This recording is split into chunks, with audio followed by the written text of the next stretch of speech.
Are you ready to up-level your performance, become a better sales coach, and grow revenue? Are you ready to be ready? Then ready, set, sell. I'm Hannah, a B2B sales enthusiast and sales consultant, advocating for sales to be a little more human. And I'm Tony from Mindtickle, where I'm a sales leader and coach. And you're listening to Ready, Set, Sell, a podcast dedicated to helping revenue and sales professionals like you adopt a sales readiness approach to ensure your team is always ready to win. In each episode, we share smart insights, tangible advice, and actionable tips that can be applied directly to the work you do every day to drive organizational growth. Let's dive into the episode. Strong communication skills will serve you well in any industry, but they're especially crucial in the sales world. Well, today, companies are moving away from the traditional corporate structure of working in silos to adopt a more streamlined approach. Exactly. And establishing synergy among teams is really essential if you're hoping to optimize sales outcomes and meet or exceed all of your sales targets. Well, Tony, today's guest is here to share his tips on finding cross-functional alignment to achieve excellence in enterprise sales. And our guest is Reid Oliver, the Enterprise Sales Director at Splunk. Splunk is a platform that helps companies aggregate, investigate, and analyze their data in a cohesive way. As a sales director, Reid has found a few different leadership strategies that work for him and his team. He's here today to let us in on all his secrets. Enjoy the episode. Hey, Reid, it's awesome to have you on the podcast. Welcome. Thanks for having me. Tony and I usually start in a similar way by being a little bit nosy. So what I'd love to do is get you to share a little bit about your career background so far, but more specifically, the points that really, I guess, made a difference to contributing to where you are today. Sure. So I have been in software sales 7 years now, so certainly not a grizzled veteran, still plenty to learn. During that time, I've been at two companies. My first foray into sales was with a Series C company called Vidyard. So we were doing B2B video hosting, data analytics, internal communications. And so I started there about as entry level as you can get as an SDR, managing inbound leads.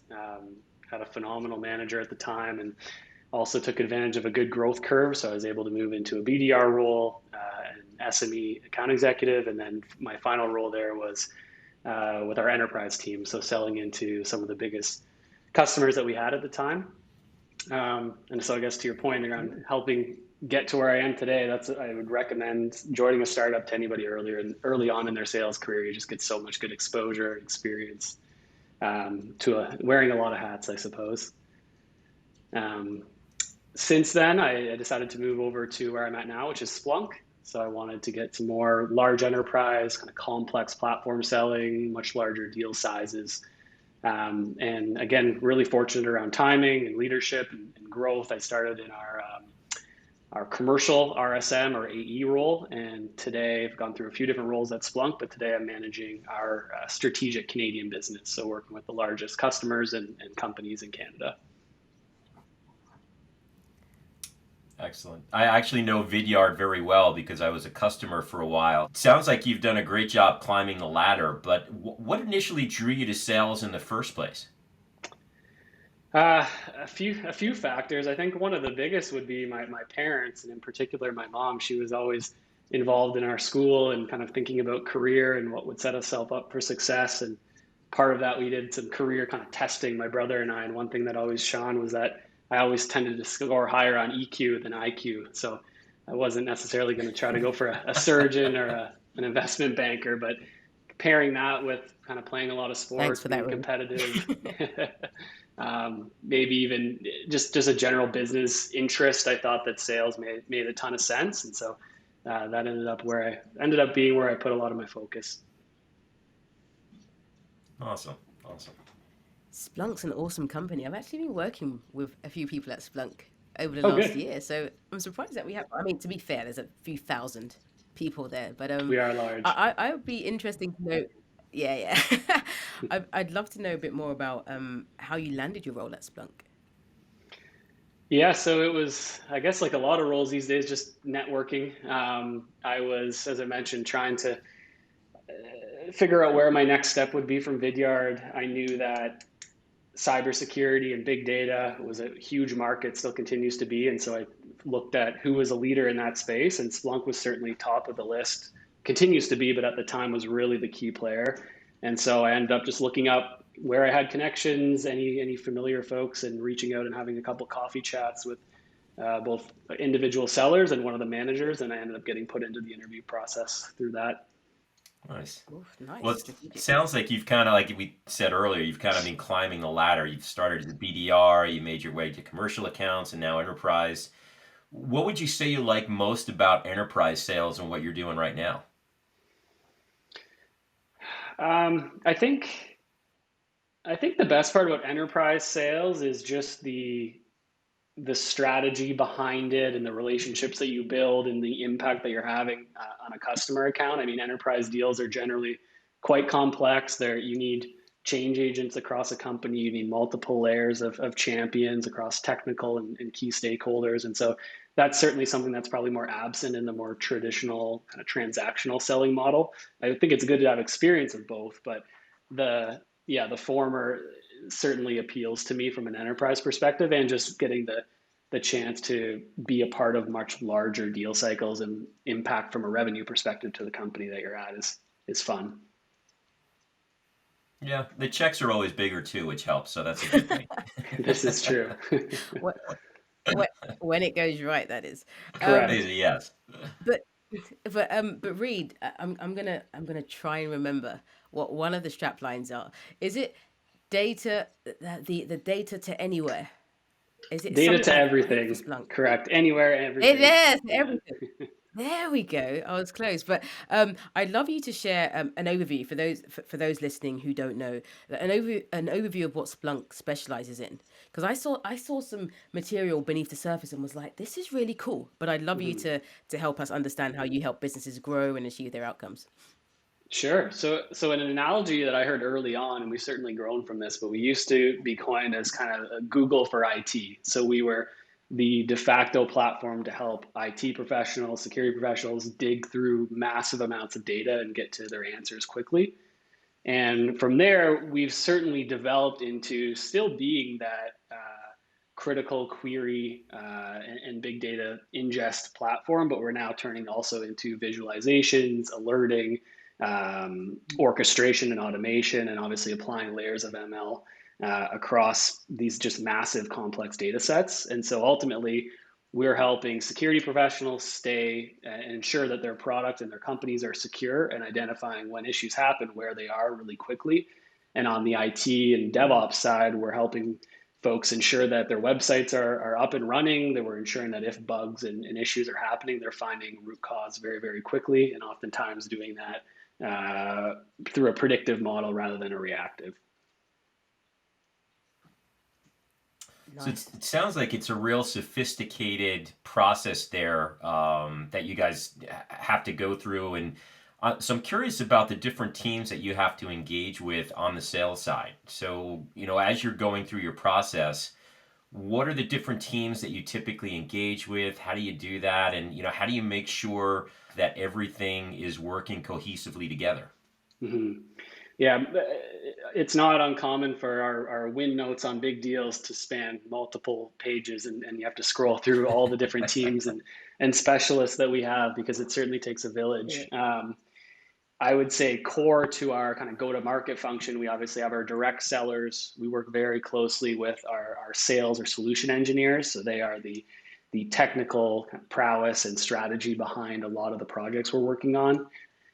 We then have specialist teams that are verticalized. So we have financial services, we have oil and gas, energy, we have e-commerce. And so we'll oftentimes pull in those folks to get multiple, layers into a conversation and ensure that we're helping build out a broader business case. And then I would say, yeah, marketing and partners are huge components too. We work really closely with Google and AWS in particular. And on the marketing side, we're always trying to do different events and workshops and things to keep our customers engaged and successful. You know, Hannah, at this point in the pandemic, I think it's safe to say we're all a little bit zoomed out. Oof, I couldn't agree more.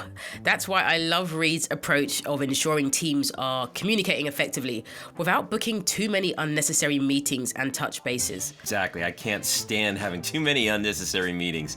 But I think cross-functional collaboration is all about striking the right balance between working effectively as an individual and keeping communication channels open with your entire team. But I also love what Reid said about celebrating small wins to stay motivated. I think celebrating together as a team is a really great way to strengthen those bonds and form authentic connections. Absolutely. And if celebrating those wins together includes a cocktail or two, then we'll do what we have to do. But I think finding cross-functional alignment is more important than ever today, as the landscape becomes increasingly competitive, so going the extra mile is always worth it. Agreed. So let's hear what Reid had to say next about achieving excellence in enterprise sales. So with all that in mind, do you have a specific focus for this year, or is there a specific goal that you're targeting, or how are you thinking about the this upcoming fiscal year? Mm-hmm. I guess if my manager was listening, he'd want to hear my goal is to hit our team number and hit our number for the year, Yeah. which certainly is a goal. But I think the way that I look at it, and I'm obviously newer on leadership, but I try to think about it in a bit of a framework or kind of trickle down effect. So our end goal being hitting our number. What are some of the other kind of leading indicator goals that we need in order to get there? And so a big one for me is ensuring that my team, I understand what their goals are for the year. Some of them are going to be purely numbers and financially based. Others want to get into leadership or get exposure to other teams.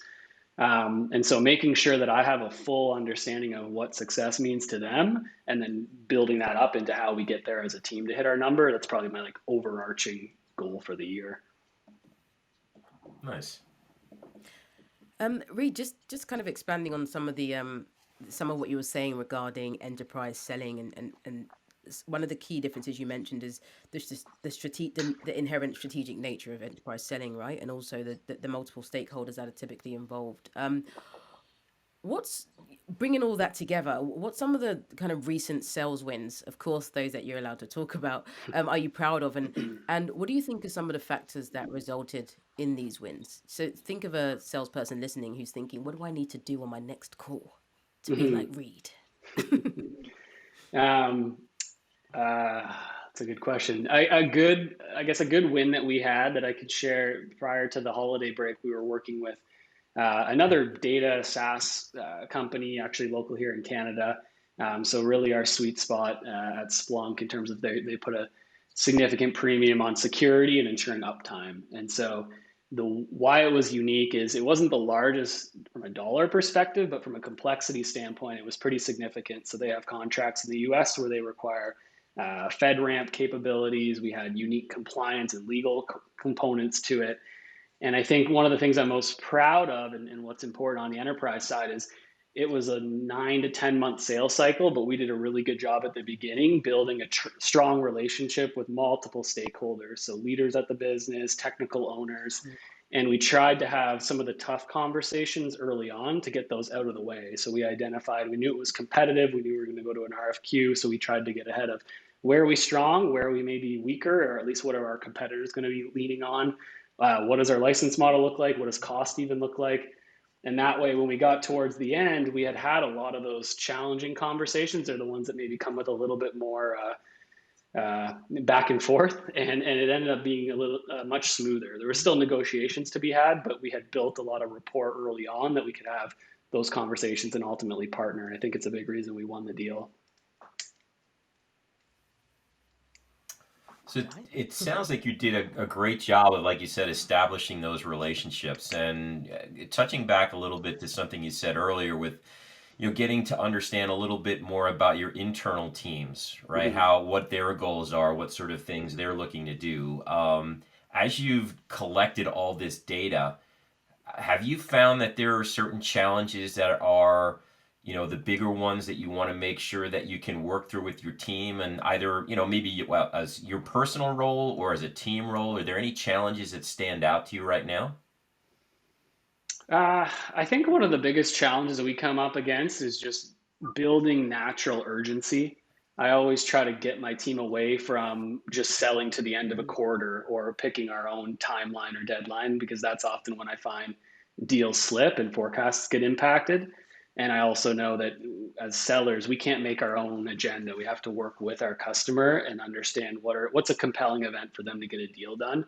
And it's much easier said than done. It's sometimes you have to do it around product launches or sprints that an engineering team is running. Sometimes it's around other major projects that don't even affect you, but they open up resources for your project. And so I try to get my team to do a far better job of just leaning in and identifying up front, hey, we want to work with your team's timelines, but we want to pick a date and work backwards from it. And so that inherently is a challenge, but it's also something we're trying to get better at, because if we can build natural urgency, then we ultimately have a time and a date that we're working towards. And we also have a bit more leverage when it comes to kind of final contract negotiations. Reid, just I guess thinking, I know you were speaking just briefly about the challenges that you're working through with your team, and urgency in deals is it's just a topic. It's a hot topic, right? It always has Mm-hmm. been. But I'm just thinking about the wider ecosystem that you work with at Splunk, and you've gone, as you said, you've been there a few years now, so you went from an RSM to a sales director. What were, if you can think of some of the key differences as you made that transition, what are some of the things that stand out with how you've had to work with the team as an RSM compared to how you need to work with the wider ecosystem as a sales director? Mm-hmm. As an RSM, one of your biggest focus areas need to be ensuring that you're working collaboratively with your sales engineer, your solution engineer. They are just, especially with a complex sale like Splunk, they're so critical. And I think just like sellers, you get a wide range of personalities when it comes to SEs. And so I always harp on my team and ensured that when I was an RSM, I was going out of my way to make their lives easier. So I didn't just expect them to do meeting follow-ups. I didn't, if it was a technical document that I could Google just as easy as they could, I'd go out of my way to do some of those tasks, so that when I really needed to lean on them, we needed to maybe go after hours and really lean in on a project, they were willing to do that. And I find that in some cases, if a rep is takes the easy way out or goes lazier, then they'll get the same in return from their SE.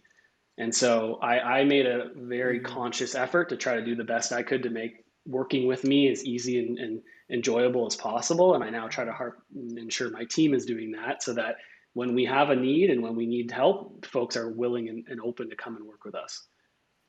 Digging into that a little bit, how do you set up alignment with your teams? Do you see it as, hey, this is just something I need to do one time, or is this part of your? It sounds like it's part of your overall methodology with your teams, but tell us a little bit more about that.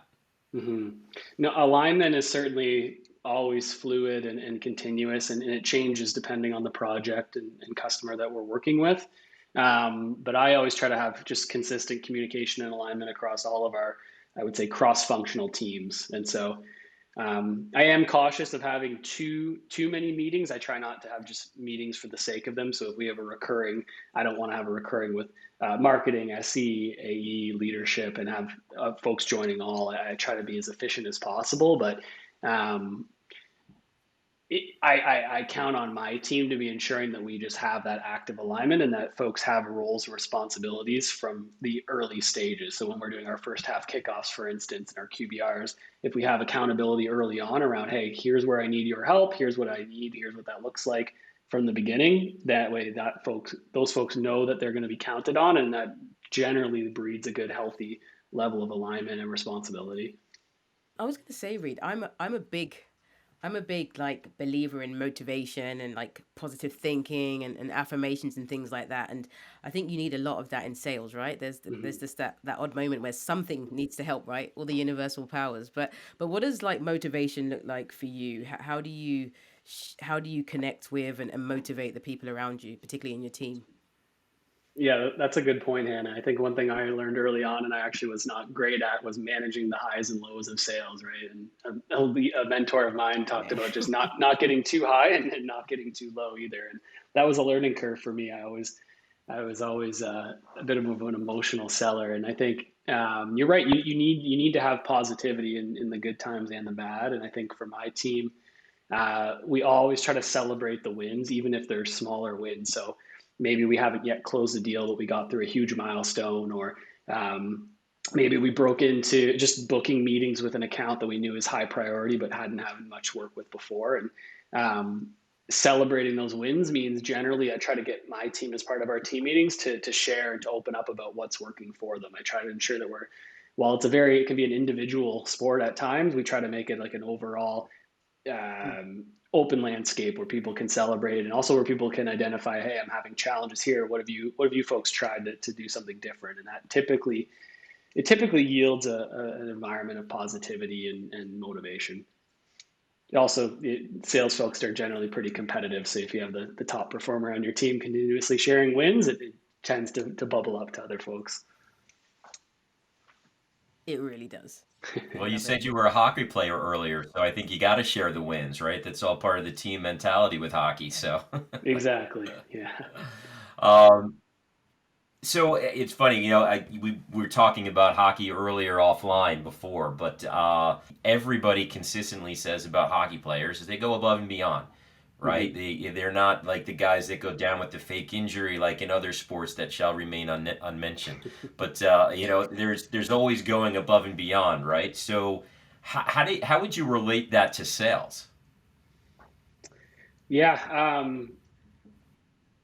I'd say there's two components of that I've noticed. Is what Number one is just if you're willing to put in the work and work harder than the other 90%, you're going to be largely successful in sales. It's not the only telltale sign, but I have found for the most part, if you really are hungry and you're passionate about what you're selling and you're interested in what your customer's goals are, that's just a way to stand out in itself.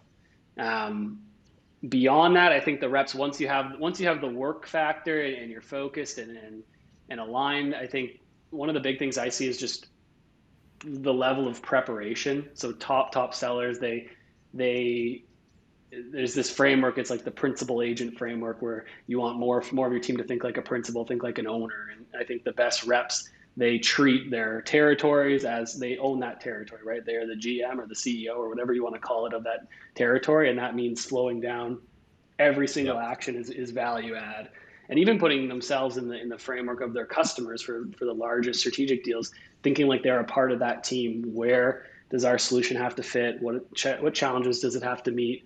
That's like the top sellers that I see. They're willing to go out of their way and above and beyond to really think like an owner. And I think that's a huge component of just being successful in sales. Absolutely. So, Reid, you've mentioned quite a few things about what you can do to, I guess, improve your ability to deliver sales outcomes for your Mm-hmm. business and your customers. So you mentioned things about collaborating well internally. You mentioned about acting like an owner, and also kind of finding positivity during the highs and the lows. But what about some of the recommendations that you'd make to somebody who's getting started in their sales career? And you've already mentioned go work at a startup, so you can't say that one again. Sure. That is a big one. I will say I was going to default back to that, but I'll follow your Yeah. guidance, Hannah.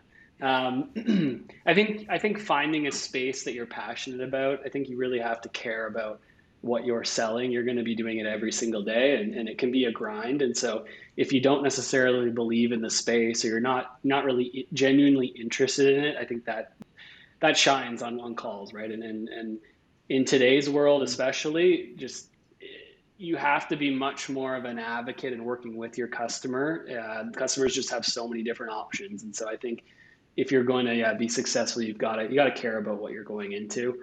Um, and then also just picking strong products in markets with lots of upside. So I've always looked. The reason I went to Splunk was I looked at the size of the data market, data monitoring, and cyber, and I just felt that there's so much space there for opportunity and so much growth opportunity. So finding markets with plenty of Mm. upside and tailwinds, I think, is important.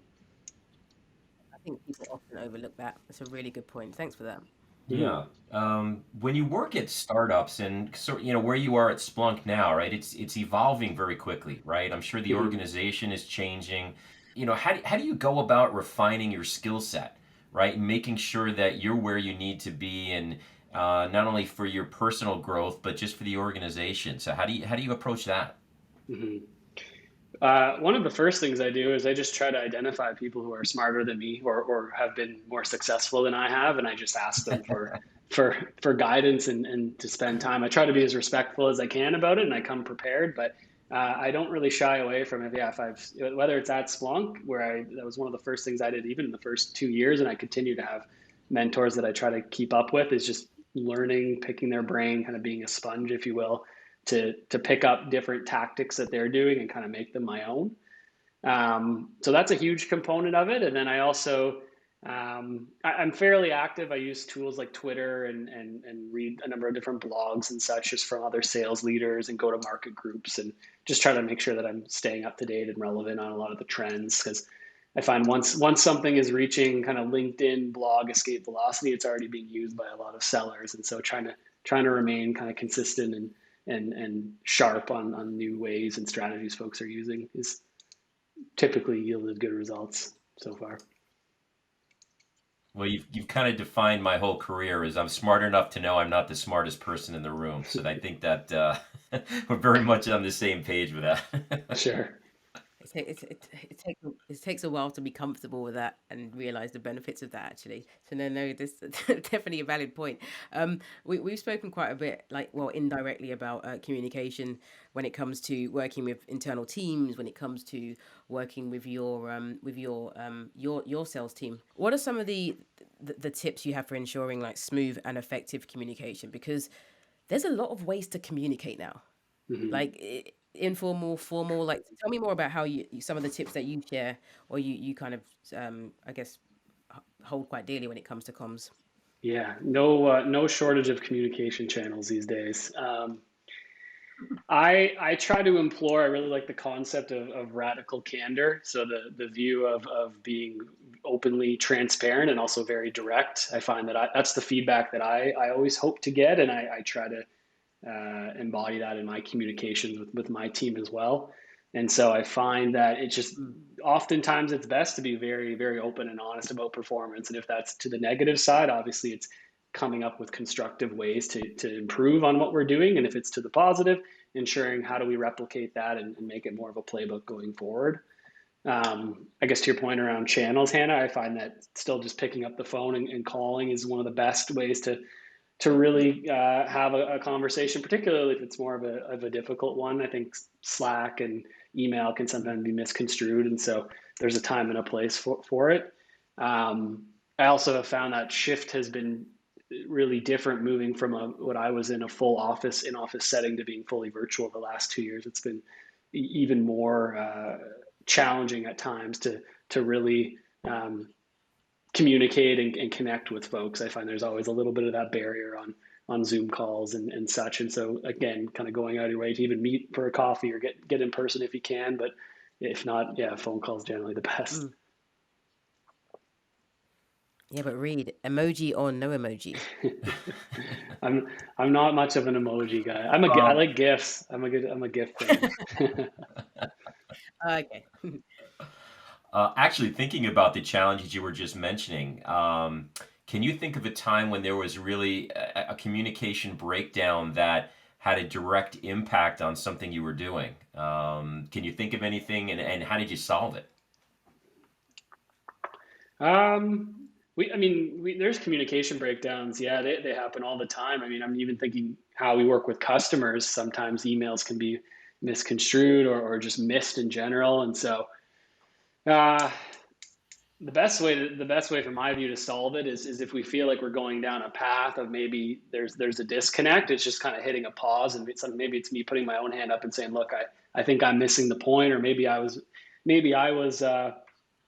unclear. Can we do a reset? Can we do like a hard reset on this and just kind of try to figure out, is there a better path forward?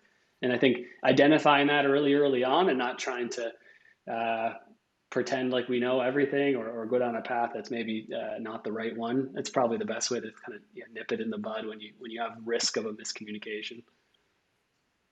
I'm just thinking about something you mentioned earlier, Reid. You said you're relatively new into leadership. See, I think I was doing a little bit of nosing around on your LinkedIn, and it's about a year, right, since you transitioned into a sales director role. Yes, yeah, I'm starting. We just kicked off. We just our fiscal ended at the end of January, so this is the start of my second year. Mhm. So what are you hoping to improve? You've had a year of learning, probably some shocks along the way, but how are you hoping to up level your leadership skills for 2022? There's a long list. I'm actively trying to find ways to get better, and I'm pretty open with my team in that too. I'm in a unique situation where I joke that some of my team members, some of the sellers, they've been selling since I was in high school, so they're all far more senior than I. And so one thing I try to do is just take the approach of not knowing everything and being very open about, hey, here's where I can help, and here's where I want to get feedback. And something I think I can do more of is press for more critical feedback. I find sometimes asking for feedback can be really difficult, and sometimes folks, particularly if you have a good relationship, will take the easy way out. They'll say, "Yeah, no, you're doing a great job. Thanks so much." But that's rarely ever the case. And so one thing I'm going to try to do is there always are going to be areas that I can improve with on a one-on-one basis, but also how I manage my teams. And I'm not going to let them off the hook when I do ask for feedback, because it's really the only way that I think I'll improve. So that's a main focus of mine, among others, but that one's top of mind. Well, Okay, cool. you said you're about 2 weeks into your new fiscal, right? So Mm-hmm. what's next for you and for Splunk over the next year? So Splunk's going through a pretty big transformation. I think we're one of the largest companies, aside from Adobe and Autodesk, to move from a more traditional on-prem software to being fully cloud native and SaaS. And so that's come with some growing pains over the past 2 years, but it's also been really unique to be a part of. And so what's next for us is just really ensuring that we're laser tight on just what being a SaaS company means. What are the critical metrics? I mentioned, I touched on sort of how do we have organic growth? How do we land new deals? How do we ensure we have retention and renewal? So that's a huge focus area of us, is just kind of best practice around being a SaaS company. And for my team, it's a matter of ensuring that we are educating our customers about those changes and ensuring that they're aware of all the different things that Splunk can do, because we're almost at it's a blessing and a curse. We're very good at a lot of different areas, but we oftentimes will get stuck in one segment. And so kind of jumping over to other buying centers, whether you're in security and moving into IT, it can be challenging because folks that own Splunk, they tend to hug it and keep it very close. And so having the opportunity to kind of build and grow and expand teams can be tricky, but it's needed if we're going to kind of continue growing at the rate we are. Oh, that's great. That's great. Well, Reid, this has been fantastic, but we're not done with you yet. We have just a couple more questions that we're going to do on our rapid fire round. So Sure. Hannah's going to kick it off, but we're going to go through these, give you real quick answers, first thing that comes to mind, and we're just going to shoot them at you real fast. All right, let's get into it. So, what is your sales philosophy in just 3 words? Uh, always be interested. I like it. What's the best advice you've been given in your career so far? Find good mentors. I like that one. Your top productivity hack. Own your calendar. I'm a huge fan of blocking anything and everything I need to get done throughout my days. Very smart. Top prediction for the sales industry in the upcoming year. Product-led growth is going to continue to flourish. So reps need to find ways to be effective and change their models in some ways. Nice. What's one thing that you believe's revolutionizing the sales industry? Uh, Probably just the number of tools and resources, and in some cases, cutting through the noise of what are effective tools and how do reps work as efficiently as possible. I think the efficiency and rep productivity metric is just going to become more and more important, particularly for teams when they're justifying raising new rounds or where they're allocating dollars for headcount. Mm, And it's a huge component, and probably will be more and more. I think I'm with you on that one. But on rep productivity, if you could share just one piece of advice to all salespeople, what would it be? Always be authentic and transparent. So be as open as you possibly can, and try to be somebody that a buyer likes to do business with. I think there's so many tools and options out there. People still like doing business with folks that they find enjoyable and that they get value from. There are a lot of voices out there nowadays with blogs and posts and everything. So where do you go to for your best sales industry news? I'm a huge Twitter fan, so I try to use Twitter and be selective of my followers, but also, yeah, make sure that I'm staying up to speed. I like a few different podcasts, and then I'm also I try to read. I try to read more books. I'm sometimes a victim of that, but there's a lot of good books out there. Okay, so are leaders made or born? Mm, both. I don't know if I'm allowed to say that as a rapid fire. I choose both, but I No, don't think you're one allowed. versus the You other. can, you can. You're allowed. Well, this is our last question, and I'm actually a big movie fan myself, so we're going to tie this to movie quotes. But would you go with always be closing or sell me this pen? Always be closing. I knew you were going to say that because you gave us a couple of always already, so I had a good feeling that you were going to go that direction. Oh, I love But it. Reid, this fantastic time today. Really appreciate you joining us on Ready, Set, Sell, and we wish you all the best of luck at Splunk. And thanks again for your time. Awesome. Thank you so much, Hannah and Tony. Really appreciate it. You know, I thought it was really interesting with all the different roles that Reid has had over the years, because that's pretty consistent with what I've seen from a number of top sales leaders. Is they've done different things and they have unique perspectives because they've really been able to see things from different lenses within the sales verticals. So I think that really gives him a great way of being able to really visualize from a different perspective how he can attack and plan different things out, because he has such a unique view from different things that he's done throughout the years. No, I definitely agree with that. I think it even goes beyond having experience at various levels in sales. I think the sales leaders that really kind of exceed expectations are the ones who have actually had the good, the bad, and the ugly parts of sales in their experience. So they've had incredible years. Maybe they've had a quarter where they haven't done so great. And the reason why I mention that is because they're able to really think about, you know, how will my team be feeling right now when they're doing great, or how would my team be feeling when, right in this instance, when they haven't hit target. And I think when you've got leaders who have gone through various different roles in sales, full stop, they're much more relatable. They can relate to the different situations that salespeople find themselves in. Yeah, and I think it really gives you a lot of credibility as you start rising the chain. I mean, I look at my background. My first job out of college, I was selling sneakers. You know, I was the top sneaker salesman in northern New Jersey, which brought me to where I am today, I suppose.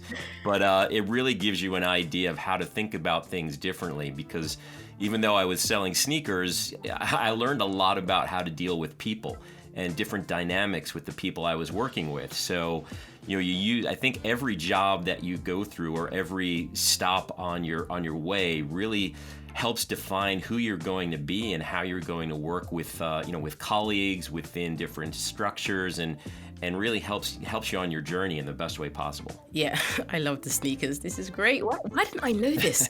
When you think about the roles that Oliver's had, and you think about the importance of coaching now, right, as a sales leader, how can you coach if you haven't done the job yourself? Or how can you really effectively coach if you just haven't been in the trenches?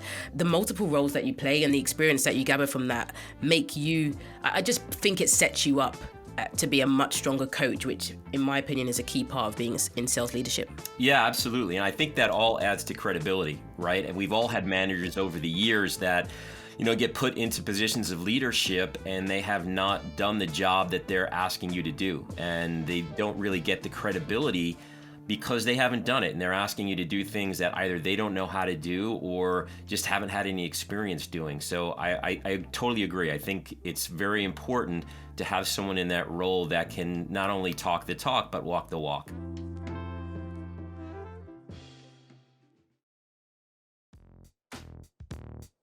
Reid's clear and articulate understanding of his role and team really impressed me. I know, right? Like, it became quite clear early on in the interview why he's moved up the ladder to a leadership position. I know. He really had some great suggestions to share about finding cross-functional alignment internally, managing teams effectively, and really going above and beyond to achieve excellence in sales.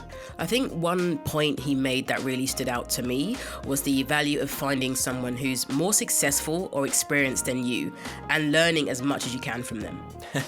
You know what they say? It's funny, I use this too. If you're the smartest person in the room, you're in the wrong room. So I think Reid also emphasized the importance of following your passion in sales. You know, I couldn't agree more with this point, because if you're not passionate about what you're selling, people will be able to sense that, and you'll see it reflected in your results. It's true. And finally, Reid's comments about accountability and responsibility was so on point. Getting clear on everyone's roles and responsibilities from the very beginning will help set everyone up for success and stronger alignment overall. You know, absolutely. I think all in all, I learned a lot from today's episode, and we hope that you did too. So thanks again to our guest Reid for joining us today.